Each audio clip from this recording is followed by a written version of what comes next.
یہ دوسرا لڑکا تو 100-200 روپے بیگاری کر کے لا رہا ہے۔ ایک صحابی نے اعتراض کیا، اللہ کے نبی سے کہا کہ اللہ کے نبی، میرا بھائی ہمیشہ آپ کے پاس پڑا رہتا ہے، کچھ کام کاج نہیں کرتا، میں تو محنت مزدوری کرتا ہوں، آپ میرے بھائی کو سمجھا دیجئے کہ آپ کے درس میں شریک نہ ہو بلکہ کام کاج میں نکل جایا کرے تاکہ ہمیں مال ملے۔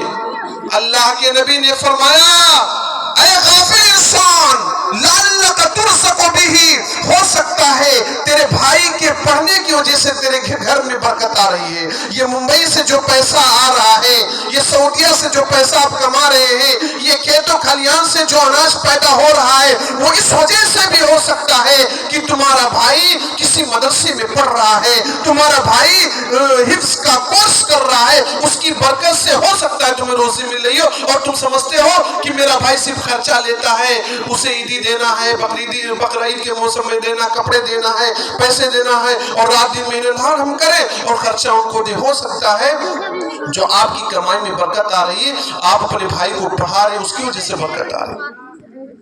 اسی وجہ سے جو انسان علم کے راستے پر نکل پڑتا ہے، ایسے انسان کے لیے جنت کا راستہ آسان ہو جاتا ہے۔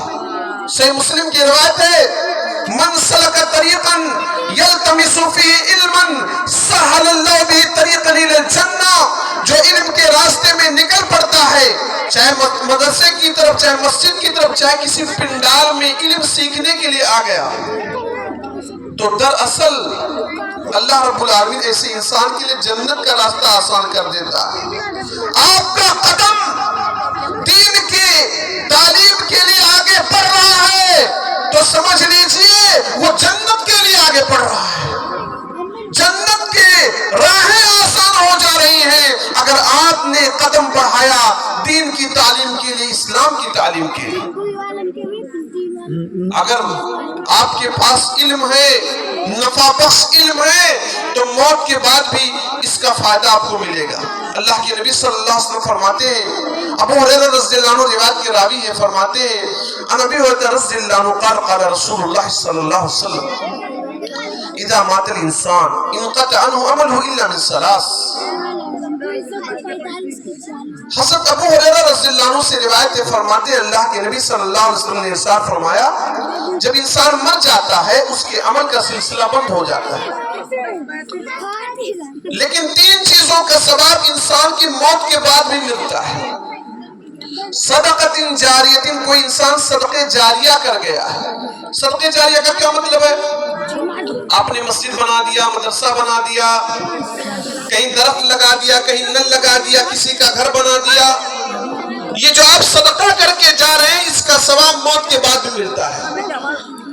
اور علم ينتفع به، یہ انسان ایسا علم چھوڑ کر جا رہا جس سے لوگ فائدہ اٹھا رہے ہیں، کتاب لکھ دیا، یوٹیوب پہ تقریر ڈال دیا، بیان دیا، تقریر پیش کیا جس سے لوگ فائدہ اٹھا رہے ہیں، تو موت کے بعد بھی اس کا فائدہ اس کو ملتا ہے۔ اور ولد صالح یدعو لہ، یا کسی کا لڑکا ہے نیک ہے، موت کے بعد دعائیں کرتا ہے تو اس کا ثواب بھی انسان کو مرنے کے بعد ملتا ہے۔ علم کی برکت آپ دیکھ رہے ہیں، موت کے بعد بھی علم کی برکت انسان کو ملتی ہے۔ نفع بخش علم اگر چھوڑ کر انسان گیا ہے جس سے لوگ فائدہ اٹھا رہے ہیں تو موت کے بعد بھی اسے ثواب مستقل ملتا رہتا ہے۔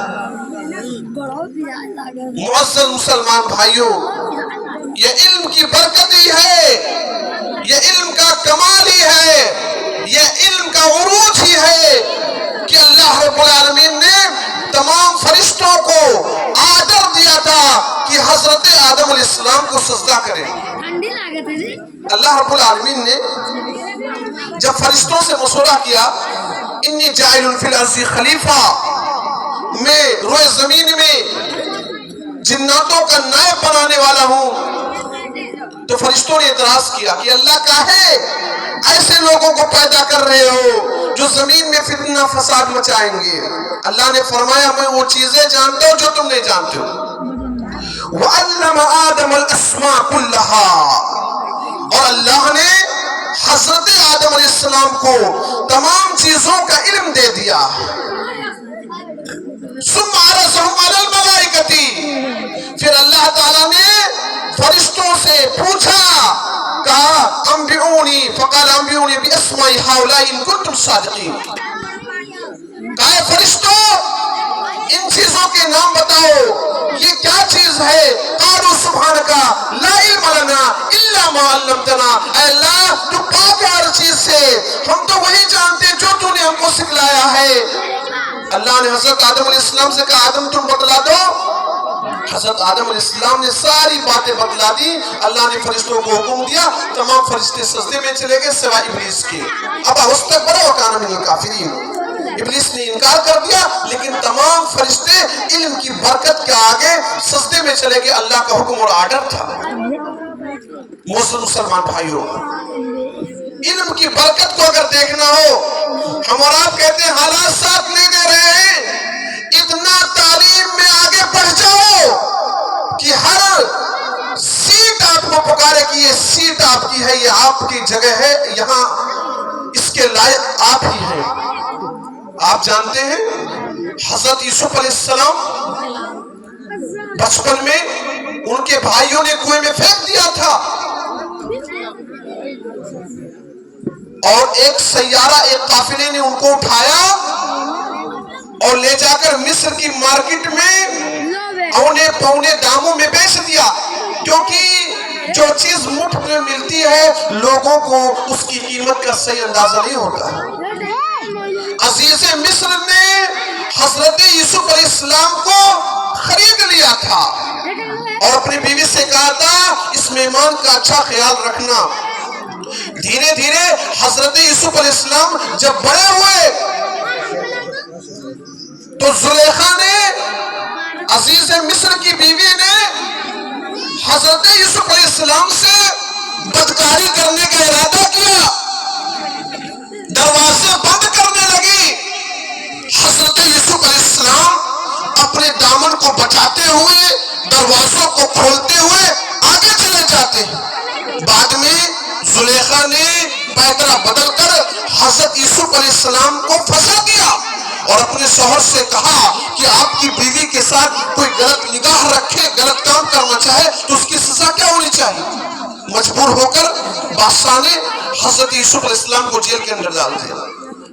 علم کی برکت سے حضرت یوسف علیہ السلام جیل سے چھوٹ گئے تھے. آپ نے دیکھا ہوگا، سنا بھی ہوگا کہ بادشاہ نے خواب دیکھا 7 دبلی پتلی گائیں 7 موٹی گایوں کو کھا رہی ہیں، 7 سوکھی ہوئی بالیاں 7 ہری ہوئی بالیوں کو کھا رہی ہیں. لوگوں سے بادشاہ نے پوچھا اس خواب کی تعبیر کیا ہے؟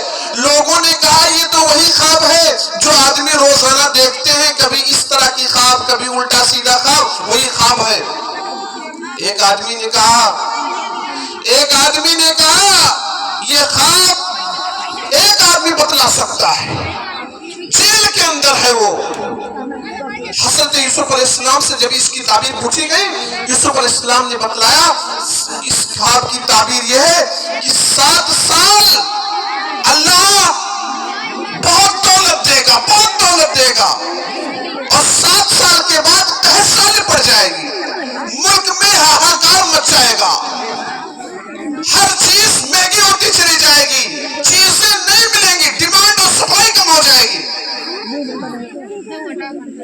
تو بادشاہ نے کہا اس بندے کو اتنا علم اس کے پاس ہے، اتنی جانکاری اس کے پاس ہے، یہ جیل کے اندر کیسے رہ سکتا ہے؟ فوراً آرڈر دیا کہ حضرت یوسف علیہ السلام کو باہر نکالا جائے. حضرت یوسف علیہ السلام نے کہا بھائی ہم باہر ابھی نہیں نکلیں گے، پہلے میرے اوپر جو الزام لگایا گیا تھا صحیح ہے، اگر میڈیا میں بات آنی چاہیے. عزیز مصر نے اپنی بیوی سے پوچھا کہ جو الزام لگایا تھا یوسف علیہ السلام پر کیا صحیح کیا غلط؟ تو عزیز مصر کی بیوی نے کہا یوسف علیہ السلام سچے تھے، میں غلط تھی، میں نے ہی وہ لگایا تھا، وہ تو بندہ صاف ستھرا تھا، پاک دامن تھا، بچنے کی فکر میں آگے بھی بھاگ رہا تھا، میں نے اسے پھنسایا تھا. بعد میں بادشاہ بڑا نادم ہوا اور حضرت یوسف علیہ السلام بڑی عزت کے ساتھ رہا ہوئے. اللہ کے نبی صلی اللہ علیہ وسلم فرماتے ہیں اللہ تعالیٰ یوسف علیہ السلام پر رحم فرمائے، اگر میں ان کی جگہ پر ہوتا تو جب بلانے والا بلانے کے لیے گیا تھا میں فوراً جیل سے بھاگ آتا، لیکن یوسف علیہ السلام نے صبر کا مظاہرہ کیا، مزید معاملے کی تحقیق چاہا کہ ابھی معاملے کو اور جو ہمارے اوپر الزام لگایا ہے وہ کلیئر ہونا چاہیے۔ چنانچہ علم کی برکت سے جیل سے رہا ہو گئے۔ اب مارکیٹ میں دیکھیے، جب یوسف علیہ السلام نے دیکھا کہ ہر طرف نااہل لوگ ہیں اور ملک کو دیش کو ایسے حالات پیش آ سکتے ہیں جن حالات سے نپٹنا ایک عام آدمی کے بس میں نہیں ہے اور یہ کام کوئی میرے علاوہ نہیں کر سکتا، تو حضرت یوسف علیہ السلام نے ایک ڈیمانڈ رکھا۔ حضرت یوسف علیہ السلام نے ایک مطالبہ کیا کہا؟ اجعلنی علی خزائن الارض، اے بادشاہ مجھے فوڈ منسٹر بنا دیجئے، مجھے وزیر خزانہ بنا دیجئے، مالیات کا مجھے وزیر بنا دیجئے۔ کیوں مجھے وزیر بنا دیجئے؟ انی حفیظ علیم، میرے اندر دو کوالٹی ہے، میرے اندر دو کوالٹی ہے، جس کوالٹی کے بیس پر میں کہہ رہا ہوں میں اس ملک کا فوڈ منسٹر بن سکتا ہوں۔ میں جو چیز دی جائے گی اس کی حفاظت بھی کروں گا اور میرے پاس علم بھی ہے، علم کی برکت اور امانت داری کی برکت کی وجہ سے حضرت یوسف علیہ السلام جن کو کنویں کے اندر ڈالا گیا تھا، جن کے بارے میں رو رو کر ان کے والد محترم کی آنکھوں کی روشنی چلی گئی تھی، وہ حضرت یوسف علیہ السلام ملک میں فوڈ منسٹر بنائے گئے۔ یہ کس کی برکت تھی معزز مسلمان بھائیوں؟ علم کی برکت تھی۔ علم والے آگے بڑھتے چلے جاتے، ان کو راستے ملتے چلے جاتے، ہم علم کو کم آتے ہیں، علم کی اہمیت کو ہم نہیں سمجھتے۔ اچھے ڈاکٹر اپنے پاس نہیں، اچھے انجینئر اپنے پاس نہیں، ہر چیز کی کمی ہے، علم کی کمی ہمارے اندر بڑھتی چلے جا رہی ہے۔ تو حضرت یوسف علیہ السلام کو یہ مقام کیوں ملا؟ علم کی برکت سے ملا۔ علم انسان کو بہت آگے تک لے جاتی ہے، علم کی وجہ سے انسان بادشاہ بھی بنایا جاتا ہے۔ حضرت موسیٰ علیہ السلام کے بعد قوم بنو اسرائیل کو ایک بادشاہ کی ضرورت تھی۔ ان لوگوں نے، بنو اسرائیل نے اپنے نبی سے مطالبہ کیا،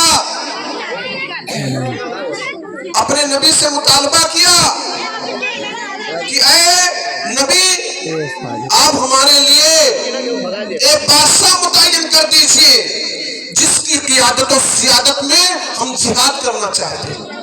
نبی نے کہا بنو اسرائیل تم جہاد کرو گے نہیں، صرف زبانی دعویٰ ہے، بادشاہ اگر آ بھی گیا تو تم جہاد نہیں کرو گے۔ تو لوگوں نے کہا ارے ہم کاہے نہیں جہاد کریں گے، ہم کو ہمارے ملک ہی سے نکال دیا گیا ہے، ہم کو ہمارے گھر ہی سے نکال دیا گیا ہے، اگر اللہ ہمارے اوپر جہاد فرض کرے گا اور بادشاہ ہمارے لیے متعین کرے گا تو ہم جہاد کیوں نہیں کریں گے؟ تو اس وقت کے نبی نے کہا کہ تمہارا بادشاہ طالوت ہے، اللہ نے تمہارا بادشاہ کس کو متعین کیا؟ طالوت کو متعین کیا ہے۔ تو قوم کے لوگوں نے، رہنماؤں نے، سیٹھوں نے، چودھریوں نے اعتراض کیا، کیا کہا وہ ہمارا بادشاہ کیسے ہو سکتا ہے، اس کے پاس تو روکڑا نہیں ہے۔ آج کل بھیا آگے کس کو بڑھاتے ہیں لوگ؟ جس کے پاس پیسہ دولت ہو اس کو آگے بڑھاتے ہیں۔ بنو اسرائیل نے بھی یہی بات کہی تھی، ان کے پاس روکڑا نہیں، مال نہیں، پیسہ نہیں ہے، وہ ہمارے بادشاہ کیسے ہو سکتے ہیں؟ اس وقت کے نبی نے کہا تھا اللہ نے انہیں بادشاہ بنایا ہے، وَزَادَهُ بَسْطَةً فِي الْعِلْمِ وَالْجِسْمِ۔ بادشاہ بننے کے لیے دو کوالٹی ہونی چاہیے، دو صفت ہونی چاہیے، دونوں صفت ان کے اندر ہے۔ اللہ نے انہیں جسمانی اعتبار سے مضبوط بنایا ہے، اللہ نے انہیں جسم کے اعتبار سے طاقتور بنایا ہے، اور اللہ نے انہیں علم سے نوازا ہے۔ وَزَادَهُ بَسْطَةً فِي الْعِلْمِ وَالْجِسْمِ، علم میں بھی مہان ہے اور باڈی میں، طاقت میں، قوت میں بھی بہت مہان ہے۔ یہ کوالٹی ان کے اندر ہے، اس لیے اللہ نے ان کو تمہارا بادشاہ بنایا ہے، ان کے مال کو دیکھ کر نہیں، 2 کوالٹی ان کے اندر ہے۔ بادشاہ بنایا گیا ہے کس بیس پر؟ کس بیس پر مسلمان بھائیوں؟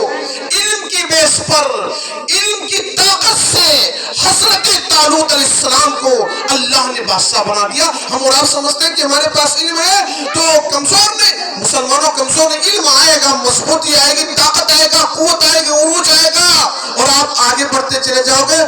بادشاہ تک بنائے گئے ہیں لوگ علم کی برکت سے۔